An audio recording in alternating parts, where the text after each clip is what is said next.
Hello everyone, Assalamualaikum warahmatullahi wabarakatuh. So my name is Viva Corina Aska Konita with student number 08. So in this video, I would like to explain about principles of materials development for language learning. Jadi di materi kali ini kita akan belajar mengenai prinsip-prinsip utama dalam materi pembelajaran dalam language learning atau pembelajaran bahasa, seperti itu. Okay, in slide 1, we would like to define the definition of materials development. Jadi apa sih definisi dari bahan ajar development itu? Jadi materials development is a systematic process of designing, evaluating, and using materials to enhance language learning.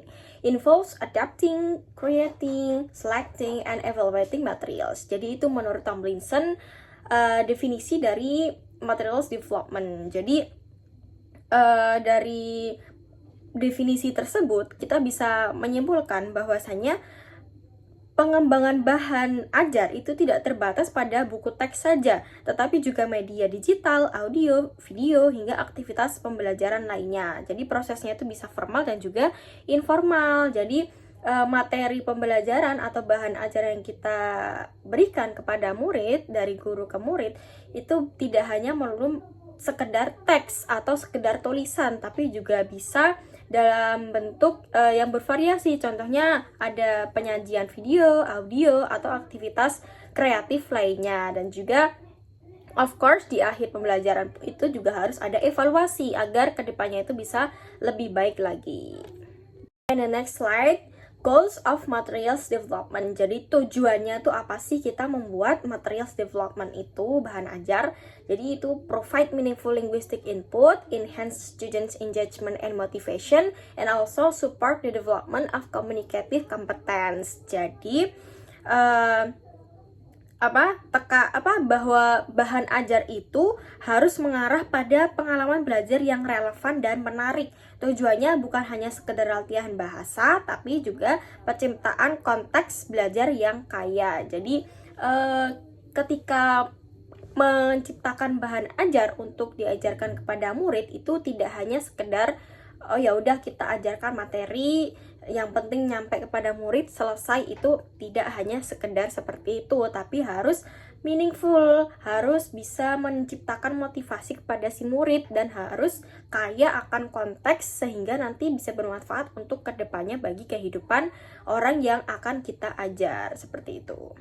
Oke, the next point, there is core principles atau beberapa prinsip dalam pembuatan bahan ajar. Yang pertama, exposure to authentic input.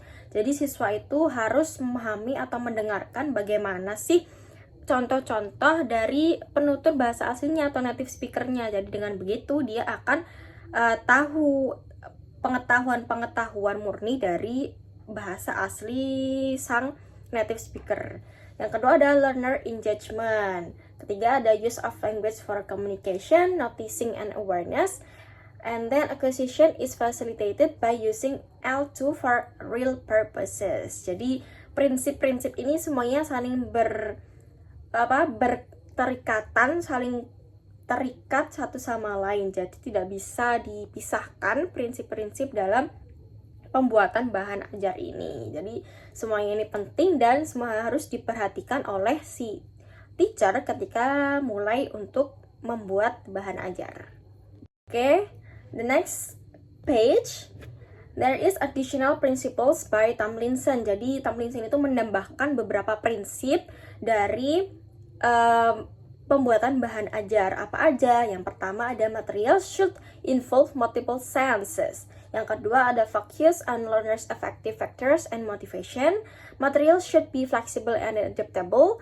A balance between focus on form and meaning is essential. Jadi siswa itu tidak boleh diberikan materi yang hanya sekedar teks atau kaku sifatnya, tapi harus fleksibel sehingga interestingnya si siswa itu bisa dapat. Jadi si siswa itu bisa termotivasi, emosionalnya dan motivasinya bisa tergabung sehingga dia bisa menangkap materi dengan maksimal, seperti itu. Oke, in this slide there is materials development process. Jadi penyusunan materials development itu ada prosesnya, ada tahap-tahapannya.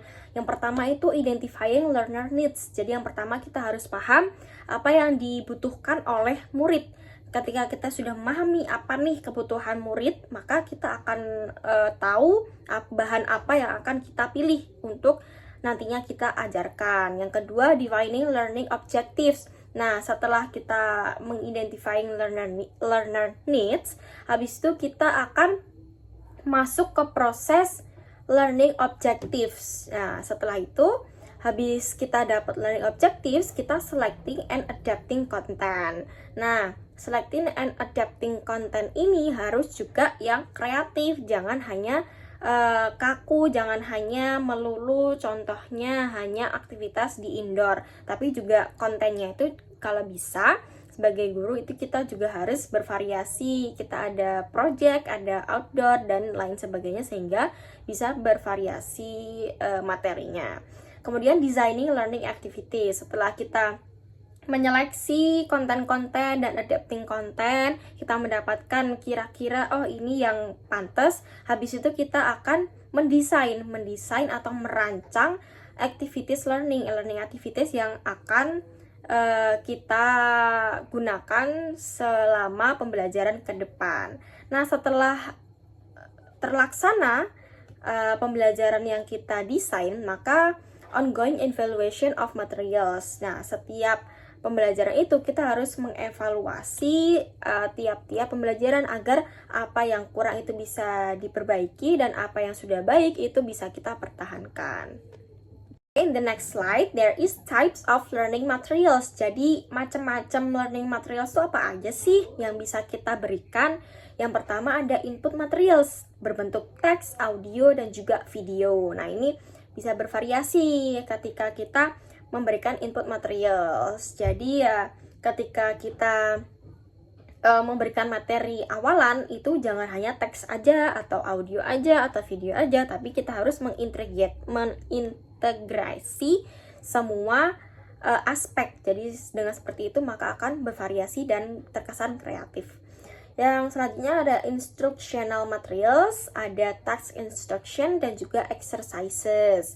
Setelah kita berikan materi, ya kita berikan exercises agar si murid bisa berlatih sedikit demi sedikit. Kemudian ada experiential materials, yaitu role plays dan juga projects. Nah, di sini sudah masuk ke dia bereksperimen, si muridnya itu bisa contohnya role plays atau juga bisa project berkelompok.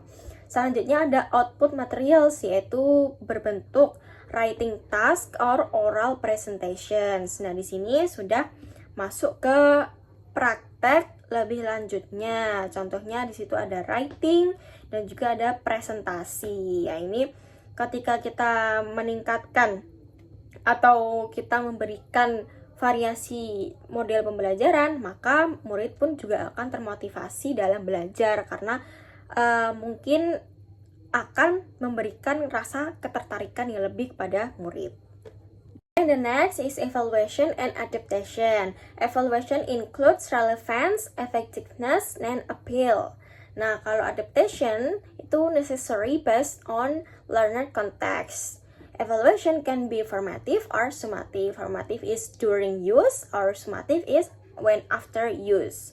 Jadi evaluasi itu penting karena kita akan mengetahui bagaimana perkembangan atau bagaimana kekurangan yang kita alamin sehingga dari situ kita bisa memperbaiki hal-hal yang perlu diperbaiki. Dan adaptasi itu juga penting karena tidak semua murid itu bisa